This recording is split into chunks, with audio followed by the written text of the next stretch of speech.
This is the story of Chief Rufus, a man respected across Lagos for his wealth, power, and humility. But one decision would change everything. He divorced his glamorous wife and married his maid. Why would a man walk away from status, beauty, and luxury to choose someone society calls beneath him? What could drive such a shocking choice? Stay with me, because as you'll soon see, this isn't just about marriage. It's about pride, cruelty, love, and the kind of peace no amount of money can buy. But first, before the scandal, before the whispers in high society, there was a morning on Ikoyi. The sun had barely risen when Chief Rufus stepped onto his balcony, tea in hand, gazing at the ocean. At 50, he had climbed from dusty village streets to become one of Nigeria's most powerful real estate moguls. Yet his peace was slipping away, and the reason was the woman he once thought he'd love forever. From inside came the sharp sound of heels striking marble. Elizabeth, his wife, entered like royalty, silk robe flowing, perfume trailing, her voice clipped. "Good morning," he greeted warmly. "Morning," she replied, not meeting his eyes. He tried to connect. "Let's have breakfast together. Remember when we used to cook?" Elizabeth smirked. "Rufus, please, that was when I didn't know better. Cooking is for servants. I'm a wife, not a maid." Her words cut. To Chief, love lived in small acts of care. But to Elizabeth, such things were beneath her. And then, with a dismissive wave of her hand, she said the words that would set the stage for everything to come. "If you want food or help in this house, hire a maid. In fact, hire 20. That's what rich men do." Chief said nothing. But deep inside, a storm was brewing. He was hurt deep down, and the day that Maid arrived would be the beginning of a story no one saw coming. Chief Rufus's mansion was the kind people slowed down to look at whenever they drove by. Gleaming white walls, towering gates, marble floors polished until they reflected the light. Yet inside this palace, the atmosphere was anything but golden. Elizabeth, his wife, had grown into a woman who carried herself like a queen, but treated her husband like a servant. She rarely lifted a finger. Her days were filled with parties, boutiques, and long hours at the spa. She spoke to the household staff like they were invisible, and to Rufus as if he were an inconvenience. "Rufus, you're too soft," she told him one evening when he reminded her of their village days. "Do you know who you are now? A man of Ikoyi. You shouldn't even be touching your own food." Chief smiled faintly, but behind his calm eyes was a storm he never voiced. He remembered the days when he and Elizabeth were just two young dreamers in a single-room apartment, eating gari together by lantern light. Back then, her laughter was his music, but power and wealth had changed her. And the woman who once laughed with him now mocked the very things that had built their love. It was in the middle of this growing coldness that Nkechi entered their lives. She came quietly one morning, suitcase in hand, wearing a plain dress and sandals. Her face was humble, her smile soft, and her voice respectful. She bowed slightly when she greeted Elizabeth. "Good morning, Ma," she said. Elizabeth barely looked up from her phone. You're the new maid, right? Fine. Just make sure my clothes are ironed on time, and don't bother me with questions." Nkechi nodded quickly, her eyes lowered. To Elizabeth, she was invisible. But to Rufus, in that brief moment, he noticed something unusual. Her humility, her warmth, and the way she looked at people with genuine respect. That morning, while Elizabeth rushed off to a social brunch, Nkechi stayed behind to arrange the house. Chief Rufus watched her quietly from his study as she moved from room to room. Unlike other staff who hurried through tasks, Nkechi hummed softly as she worked. There was care in the way she folded napkins, in the way she polished the silver, in the way she spoke kindly to the gardener when he tripped over a watering can. For the first time in a long while, the house felt peaceful. That evening, when Rufus returned from a meeting, he found dinner on the table. Not ordered in takeout, not food reheated by the chef, but a simple home-cooked meal. Rice, stew, and plantain.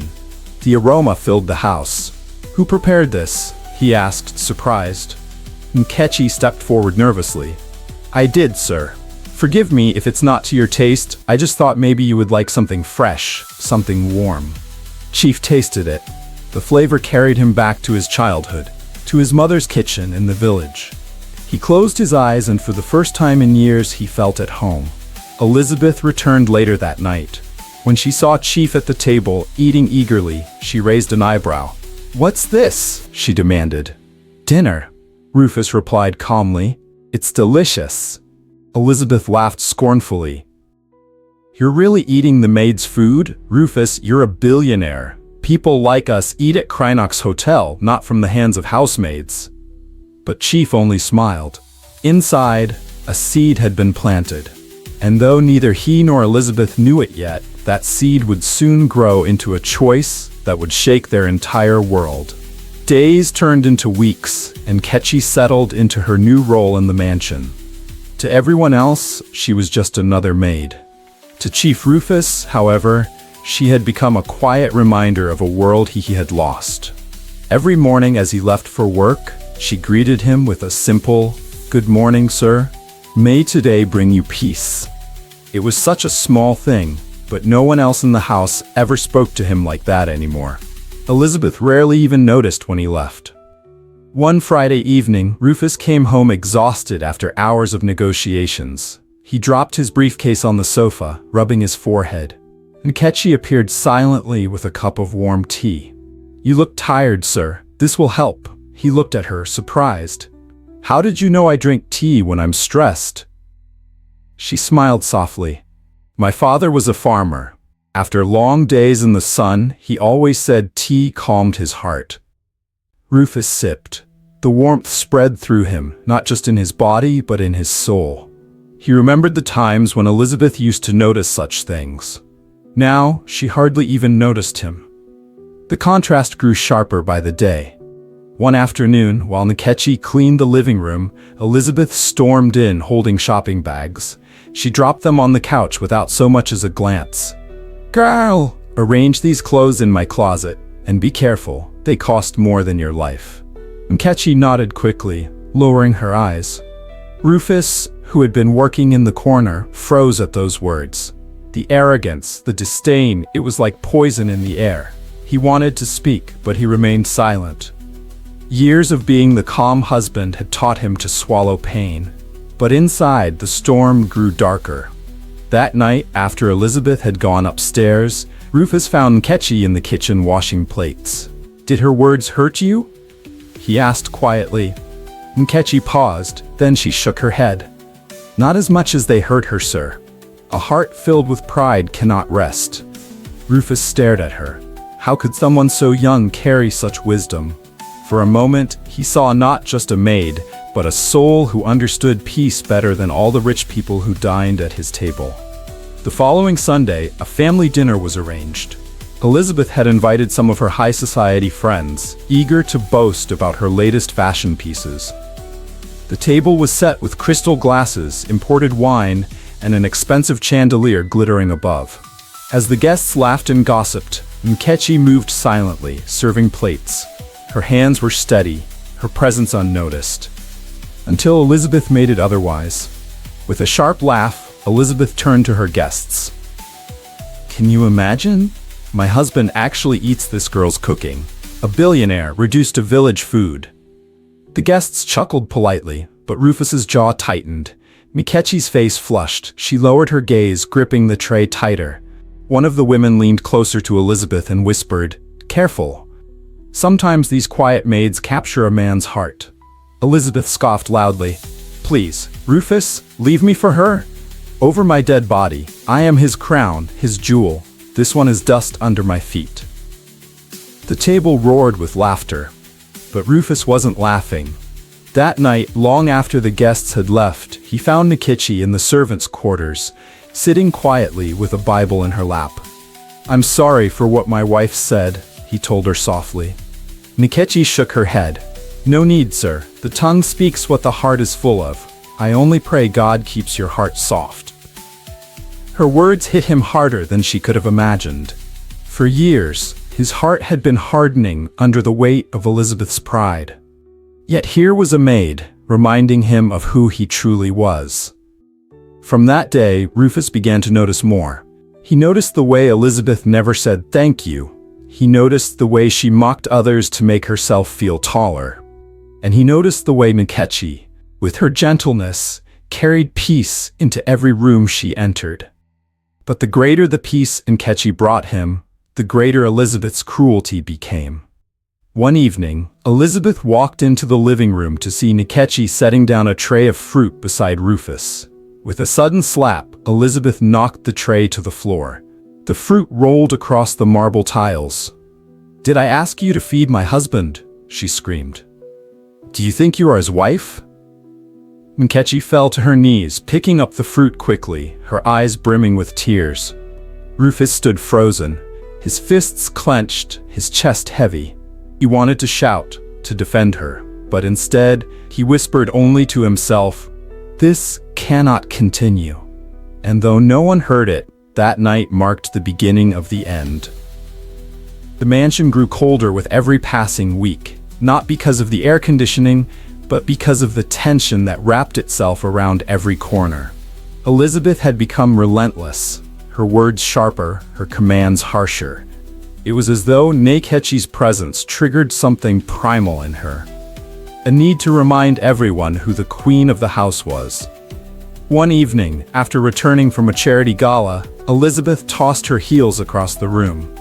Nkechi rushed to pick them up, but Elizabeth sneered. "Do you think you're fast enough to serve me? Next time, crawl on your knees when you see me coming." Rufus sat silently in the armchair, watching. The humiliation burned him more than it burned Nkechi. His chest ached as though invisible chains were pulling tighter every day. Nkechi never complained. She carried the weight of Elizabeth's cruelty with quiet grace, and somehow that silence spoke louder than any protest. The breaking point began one rainy evening. Rufus came home drenched after his driver's car broke down. He walked into the mansion, water dripping from his shoulders, expecting at least a towel or warm concern. Elizabeth glanced up from her phone, rolled her eyes and said only, "Don't drip water on the rug, it's imported." Then she returned to scrolling. But Nkechi? She appeared within seconds, rushing to him with a towel in her hands. "Sir, please sit. Let me get you something warm to drink." She knelt at his feet, drying them gently, her face filled not with pity but with care. Rufus felt a sting in his chest, not from the cold, but from the realization. One woman he had married couldn't see his humanity anymore, but a maid could. He whispered, almost to himself, "How did my life come to this?" Nkechi didn't answer. She simply covered him with a shawl and left quietly to make tea. That night, he couldn't sleep. Elizabeth snored beside him, but Rufus stared at the ceiling, his mind replaying the image of Nkechi kneeling to dry his feet. It wasn't just service, it was respect, something money could never buy. The following week, another storm broke loose. Rufus had invited an old friend, Chief Nadi, for lunch at the mansion. It was meant to be a reunion, a moment of joy. Instead, it turned into a battlefield. Nkechi served the food carefully, setting the table with grace. But Elizabeth's voice cut through the room like a blade. "Rufus, are you seriously letting this girl serve your guest? What happened to the chef? Or is this how you want people to see us? Like peasants?" Nadi shifted uncomfortably. He looked at Nkechi, then back at Rufus. Chief managed a weak smile, but inside, he was boiling. After the lunch, Nadi pulled him aside. His voice was low, careful. "Rufus, forgive me, but if this continues, you will lose yourself. I see the storm in your eyes, my friend. Don't let it destroy you." Rufus said nothing, but those words pierced deep. Later that night, as Nkechi cleared the dining room, Elizabeth stormed in again. "You! What spell are you casting on my husband?" she hissed. "Do you think your cheap humility will make him love you? Never, never." Nkechi froze, clutching the plates. Rufus heard it all from the hallway. He stepped forward, his voice low but firm. "Elizabeth, enough." She turned, shocked. In years of marriage, Rufus had never raised his voice against her. "What did you say?" I said, "Enough." The silence that followed was heavier than thunder. Elizabeth's eyes narrowed, but before she could respond, Rufus walked away. That night, he sat alone in his study. His hands trembled as he poured himself a drink. The chandelier above him flickered, casting shadows across the walls. For years, he had endured. For years, he had silenced his own heart in the name of peace. But now, for the first time, he felt the chains begin to break. He whispered to himself, his voice steady, almost like a vow, "I cannot live like this anymore." And though no one heard it, those words carried the weight of destiny. The day after his quiet vow, Rufus carried himself differently. He moved with a calm that was unfamiliar, yet beneath it, a storm brewed. Elizabeth noticed it. For the first time in years, her commands didn't land the same way. He no longer flinched when she mocked him. He no longer bent his head in silence. Instead, he watched her, carefully, quietly, as though weighing every word she spoke. Nkechi noticed it too. One morning, as she set a tray of fruit on the table, she whispered softly, "Your heart is heavy, sir, but God gives strength to the weary." Rufus looked at her for a long moment. Then, for the first time, he asked, "Nkechi, do you pray for me?" Her answer was simple, "Every day." That night, he lay awake in bed. Elizabeth was beside him, scrolling through her phone, her laughter sharp as she texted with her friends. He turned away, his mind racing. The decision was forming, hardening like steel. The breaking moment came a week later, at a high-profile business dinner. The hall glittered with chandeliers, men in suits, women in gowns. Rufus had brought Elizabeth by his side, hoping to salvage some dignity in public. But Elizabeth had other plans. Halfway through the evening, after too much wine, she leaned across the table and announced loudly, "Do you people know that my husband sleeps better when that little maid brings him tea? Yes, a billionaire depending on a village girl for comfort." The table froze, murmurs rippled. All eyes turned to Rufus. His face darkened, his pride, his dignity, his very manhood, stripped in front of his peers. He clenched his fists under the table, forcing himself to breathe. When they returned home that night, Elizabeth staggered into the living room, still laughing. "Rufus, did you see their faces? Ah, I put them in their place." But Rufus was not laughing. His eyes were cold, his jaw set. He said nothing. He simply walked upstairs, leaving her shouting after him. Nkechi, who had been waiting quietly in the corner, saw it all. She moved to clear Elizabeth's abandoned glass, but paused when Rufus came back down, a small suitcase in his hand. He stopped in front of her. "Nkechi," he said quietly. She lowered her eyes. "Yes, sir?" For a moment, he couldn't speak. His throat tightened. Finally, he whispered, "Pray harder. For soon, this house will not remain the same." Then he walked out into the night. Nkechi froze, clutching the tray, her heart pounding. What did he mean? The mansion was silent when he returned hours later. Elizabeth was asleep upstairs, unaware that her world had begun to shift. Rufus stood alone in his study, staring at the portrait of his wedding day. He traced Elizabeth's smiling face with his eyes, then turned away with a sigh. The man in that portrait was gone. In his heart, he knew. Change was no longer a choice. It was survival. The mansion no longer felt like Elizabeth's kingdom. Something invisible had shifted. Rufus began rising earlier, spending hours in his study with the door locked. His phone calls grew hushed, his visits outside the house more frequent. When he did speak, his words were measured, deliberate. Elizabeth noticed, and she hated it. One morning at breakfast, she flung her spoon onto the table. "What is this sudden secrecy? Who are you speaking with every night? Do not think I don't see you sneaking around." Rufus folded his newspaper slowly, his eyes calm but unyielding. "I no longer owe you an explanation, Elizabeth." Her mouth fell open. It was the first time in years he had spoken to her like that. The crack in her control widened. That afternoon, when Nkechi served tea in the sitting room, Elizabeth's rage erupted. "You!" she shouted, pointing at the girl. "You're poisoning this house. You've bewitched my husband. Do you think I don't see how he looks at you?" Nkechi froze, trembling, the tray rattling in her hands. Rufus rose to his feet. His voice was low, dangerous. Enough, Elizabeth. She has done nothing but serve this house with dignity. The poison is not in her. It is in your tongue. The silence that followed was heavier than stone.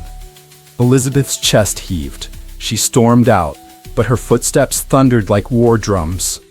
That night, she called her closest friend on the phone. Her voice quivered, part anger, part fear. This girl will not take what is mine. I will destroy her before she destroys me. Meanwhile, Rufus sat in his study with Nkechi standing quietly by the door. "Sir," she said gently, "your battles, they are heavy. Please do not carry them alone." He looked at her, his eyes tired but resolute. "Nkechi, you've carried me when I did not know I was falling. Soon you will see why God brought you here." The next day, he made his first move. At the weekly household meeting, with the staff gathered around, he announced, "From today, Nkechi will no longer serve as a common maid. She will oversee the entire household staff. Every decision in this mansion will pass through her hands before it reaches mine." Gasps filled the room. Elizabeth's face turned crimson. "Are you out of your mind, Rufus? Elevating a servant over your wife?" He turned to her, his voice firm. "I am not elevating her over you. I am elevating her above humiliation." The staff lowered their eyes, too afraid to breathe. Elizabeth's fists shook, her lips trembling with fury. She stormed out of the room, her heels echoing like gunshots down the marble corridor. That evening, she cornered Nkechi in the pantry. "If you think this little promotion will protect you," she whispered through clenched teeth, "you are mistaken. I will break you." Nkechi said nothing, her eyes lowered, but inside, her heart pounded with fear. What neither of them noticed was Rufus standing in the shadows, hearing every word. Later that night, he confronted Elizabeth in their bedroom. "This war you are waging against a girl who has done nothing to you, it will end in your downfall." Elizabeth laughed bitterly. "And you think the world will stand with you? You think your name, your wealth, your pride will protect you when I expose you?" Rufus's jaw tightened. "Expose me? For what?" She leaned close, her eyes gleaming. "For being weak enough to fall for a maid." Her words stung, not because they weren't true, but because they revealed how far she was willing to go. For the first time, Rufus smiled, not with joy, but with certainty. "You have spoken your prophecy, Elizabeth, and it will come to pass, but not the way you imagine." He turned away, leaving her fuming in silence. Down the hall, Nkechi prayed quietly in her room, unaware that her name was now at the center of a war that would decide the fate of the entire household. And the first strike had already been made. The mansion had become a battlefield of whispers. In the kitchens, maids murmured prayers for Nkechi's protection. In the corridors, guards exchanged uneasy glances whenever Elizabeth passed. The air was heavy with tension, like a storm waiting to break. Elizabeth felt it, and it consumed her. She no longer dressed with her usual elegance. Her once perfect makeup smudged beneath sleepless nights. She prowled the house like a predator, eyes sharp, voice shrill. One afternoon, she burst into the study, slamming the door so hard the shelves rattled. "Rufus, you will end this madness. That girl is nothing, and yet you parade her like a queen under my nose. If you do not dismiss her, I swear, I will ruin you before the world." Rufus lifted his gaze slowly from his documents. His voice was calm, almost pitying. "Elizabeth, you are ruining yourself." The word struck her like a whip. Raging, she stormed out and began plotting her own countermove. That evening, she summoned the household staff to the grand hall without informing her husband. Standing tall in her red gown, she declared, "From this day forward, Nkechi is stripped of every authority my foolish husband has given her. Anyone who obeys her will answer to me." The staff shifted uncomfortably. Nobody spoke. At the back of the hall, Nkechi stood silently, her hands clasped in front of her. Though fear fluttered in her chest, she kept her eyes lowered, refusing to respond. The silence was broken by the butler, an old man who had served the family for decades. He stepped forward, his voice trembling but firm. "Madam, forgive me, but the master's word is final in this house. We cannot go against him." A murmur rippled through the staff. Heads nodded quietly in agreement. Elizabeth's face blanched with fury. "You dare defy me?" She snatched a vase from the table and hurled it across the room. It shattered into pieces at Nkechi's feet. The girl gasped, stepping back, but still she did not cry out. At that exact moment, Rufus walked into the hall. His eyes scanned the broken vase, the trembling staff, and finally his wife. "Elizabeth," he said slowly, each word heavy as stone, "you have lost the right to command this house." Her chest heaved. "You would humiliate me before servants?" "No," he replied. "You humiliate yourself." The staff lowered their eyes, but the shift was undeniable. From that day, the house no longer belonged to Elizabeth. She knew it, and it drove her mad.